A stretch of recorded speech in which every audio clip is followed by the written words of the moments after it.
Okay guys, I'm back. This video is a video response to Mayhogany Homemakers analyzing your learning style. And when she said that, it brought back so many memories, some good and some bad. So I'm just gonna get right into it. I was an average student in school. I fared pretty well. So my biggest problems in school were math. Numbers intimidated me. I did not like math. And in elementary school, they would have us go to the chalkboard to do math problems, and I did not like it because I was just nervous and scared that if I make a mistake, everybody's gonna see it and they're gonna laugh. And of course, kids can be cruel, and some people did laugh. And that, okay, honey, hold on. And that was hard. Sometimes I'd just be froze at the blackboard. But yeah, math was hard for me. I think over the years I've learned that I do better with visuals, and having examples in front of me. I just work better that way. Also, and I notice that when I drive and like if I need to give directions, I give landmarks. I never pay attention to streets.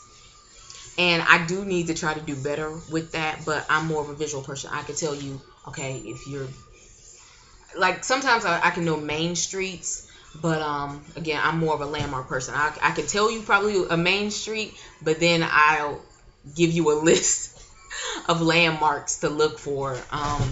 That's just how I remember where I'm going, is by landmarks. But yeah, I'm definitely more of a visual learner. I like history. I did well in history. I did well in English. Grammar was not my strong suit. I should say I did better in literature. When it came to English, I remember in high school we did Streetcar Named Desire, and I just devoured that book.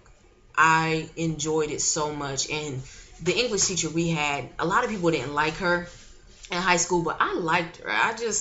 It was just something about her. I liked her. I think the reason why I liked her is because she taught in a way that I could understand, and we didn't just break down, the book as far as grammar and stuff like that. She broke down like scenes, and what do you think was going on in this scene? What do you think was the color in this scene and the tone in these characters and all of that. And so Streetcar Desire, it really just awakened me, and I was looking at it from all these different views and trying to find the underlying messages. Like there was a scene, I don't know if you guys have ever read that book, but there was a rape scene in that book, and but you really had to read and break down that portion of the book to find out that Marlon Brando's character, because there's also a movie that goes with it.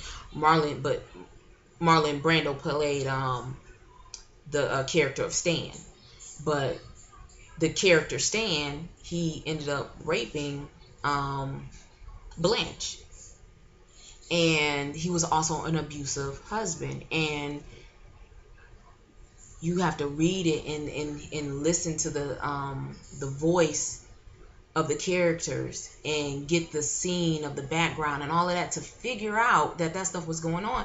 And so I really enjoyed it. And so I kind of went off on a little rant. But anyway, literature, I was good at literature.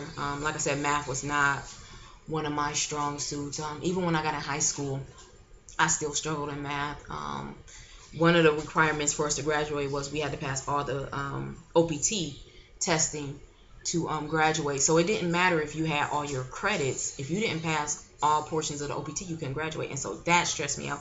And so it was either my junior year that this happened. I think it might have been my junior year or at the beginning of my senior year. I was stressed out so bad because I had passed everything except for the math. I just could not get it. And I think the biggest part about math that was hard for me was the stuff, like they were teaching us calculus and fractions. I wasn't strong with fractions. And algebra I was pretty okay with.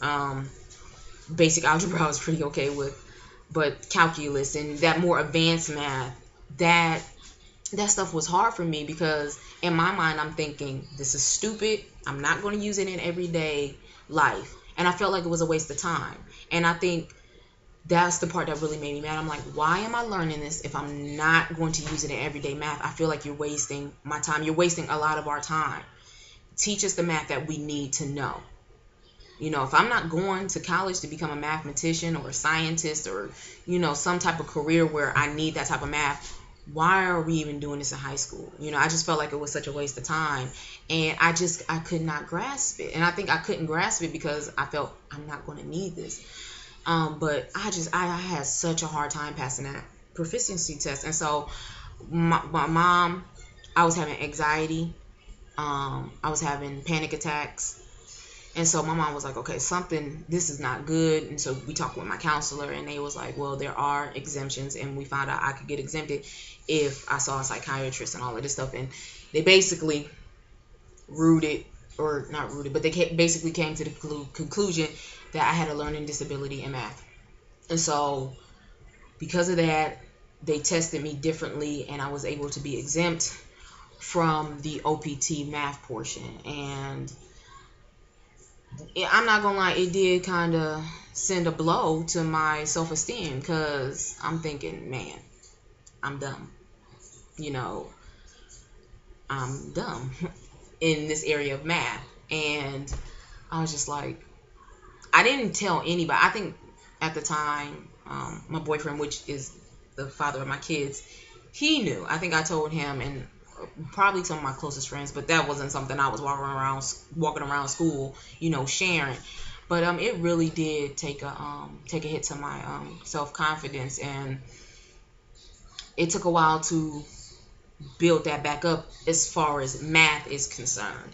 And I still get a little nervous with math, but I'm starting to get better, and I'm starting to approach math not from a fear standpoint, but from a standpoint of do what you're able to understand and teach that to your boys. And what I don't understand, my husband, he's good at math. So I'm like, that's a plus right there. I'm like, I don't have to be stressed about some of this other stuff, because my husband, he can help with some of the math that I may not understand. So that helped me out. But I'm starting to look at math as not an enemy, but to look at math as, I can do this. I just need to take my time and use techniques that work for me to help me to understand it, help me to get the answer, and then help me to share it with my boys.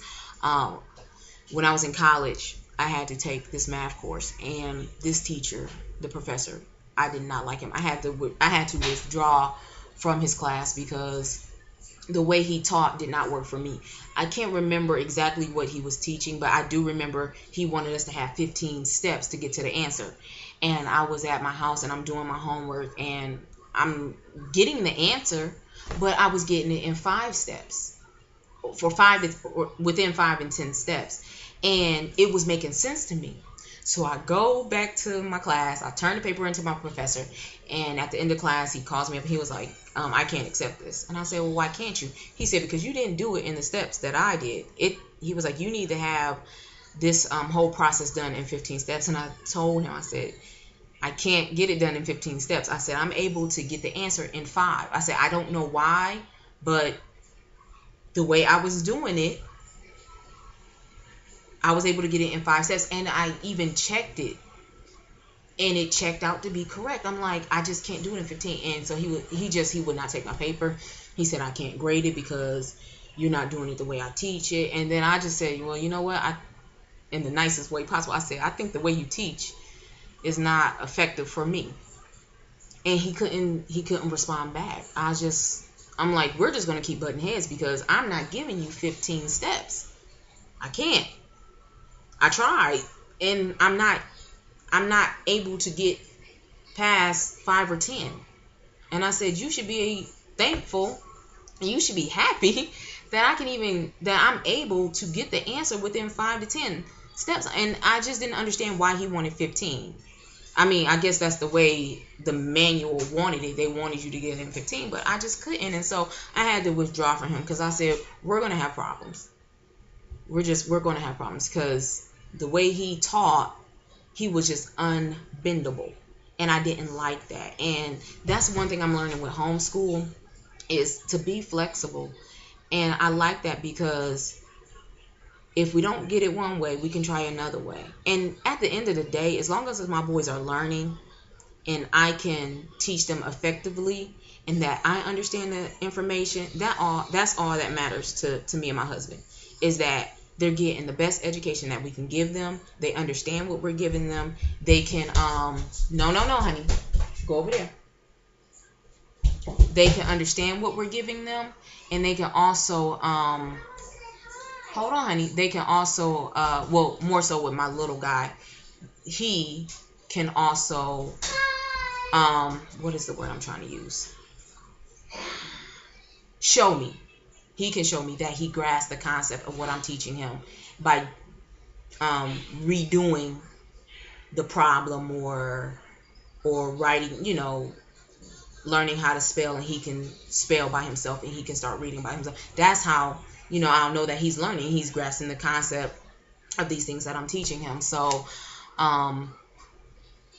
definitely, I think the way I was taught in school,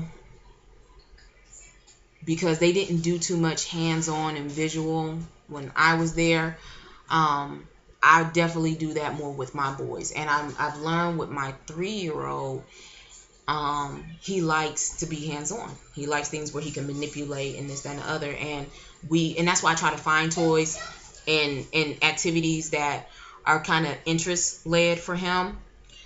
He likes cars. He likes farm things. So, to find something like this where he likes trains, he likes hot air balloons, we can use this and he's still learning. And I like that for him. So yeah, I think my teaching style is going to be with them. We're going to be more visual, more hands-on, more